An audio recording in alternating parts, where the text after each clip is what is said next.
வார்த்தைய பார்த்து யூஸ் பண்ணுங்க. வார்த்தைய பார்த்து பேச நான் ஒண்ணு உன்கிட்ட பிச்சை எடுக்க வரல.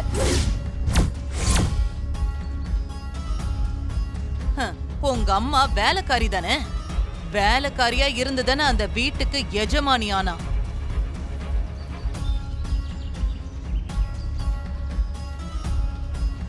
இது பாருங்க, இந்த ஊர்ல நீங்க எவ்வளவு பெரிய ஆளா வேணாலும் இருந்துட்டு போங்க.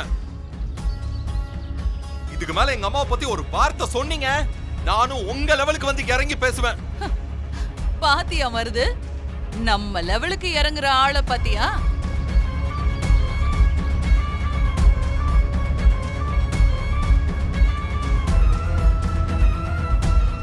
ஐயோ இங்க நடக்கிறதெல்லாம் நிஜமா? என்னால நம்பவே முடியல. இத்தனை நாளா என் மனசுல இருந்த ஆத்திரத்தெல்லாம் நானே ஆதிலட்சுமியை வந்து பேசின மாதிரி இருக்கு. விஷால், ராகவ், பெரியவங்க கிட்ட எப்படி பேசணும்னு தெரியாதா? உங்களை அவ்வளவு பேசுறாங்க. நீங்க சொல்றது சரிதாங்க. நான் வேலைக்காரி தான், அத நான் இல்லைன்னு சொல்லல.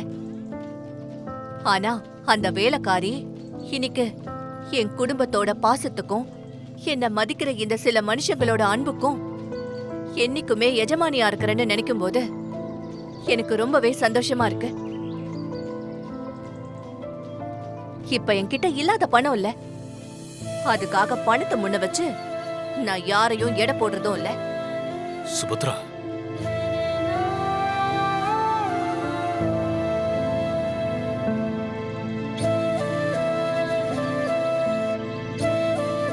இதுதான் எங்க அத்தை. யார் எவ்வளவு காயப்படுத்தினாலும் அவங்களுக்கு உண்டான மரியாதைய எப்படி கொடுக்கணும்னு தெரிஞ்சவங்க தான் மனசளவுல நிஜமான பணக்காரங்க. அதை விட்டுட்டு நம்ம வரும்போது 4 பேர் பயந்து தலகுனியணும்னு நினைக்கிறது, அது ஒரு பெருமையா பேசுறது, இதெல்லாம் உண்மையான பெரிய மனுஷ தன்மையே கிடையாது. அதெல்லாம் வெறும் ஈகோ. ஏய், யார்கிட்ட பேசுறோன்னு தெரிஞ்சு பேசு.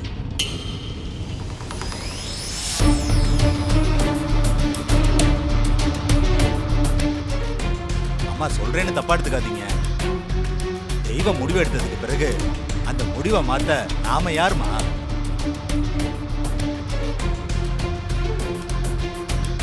தெய்வ முடிவை மதிக்கிறது தான் நம்ம எல்லாருக்கும் நல்லது.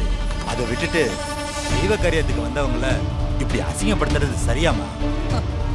சும்மா சாமி செயல்னு சொல்லி கதை கட்டாதீங்க.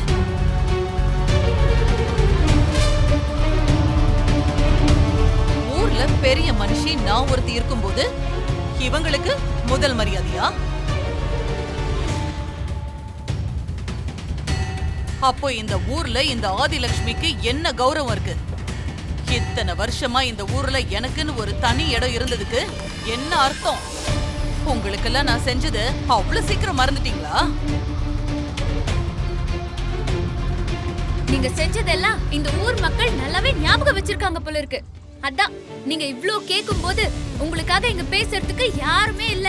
அது சரியா சொன்ன இசை. இதோ இருக்காங்களே, நீங்க ஆசைப்பட்டு வாங்குறதுக்கு பேரு மரியாதை இல்லைங்க. ஊரே ஆசைப்பட்டு குடுக்கறது தான் மரியாதை. அது ஏன் உங்களுக்கு கிடைக்கலன்னு புரியுதா? இதுக்கு மேல நம்ம என்ன சொல்ல முடியும்?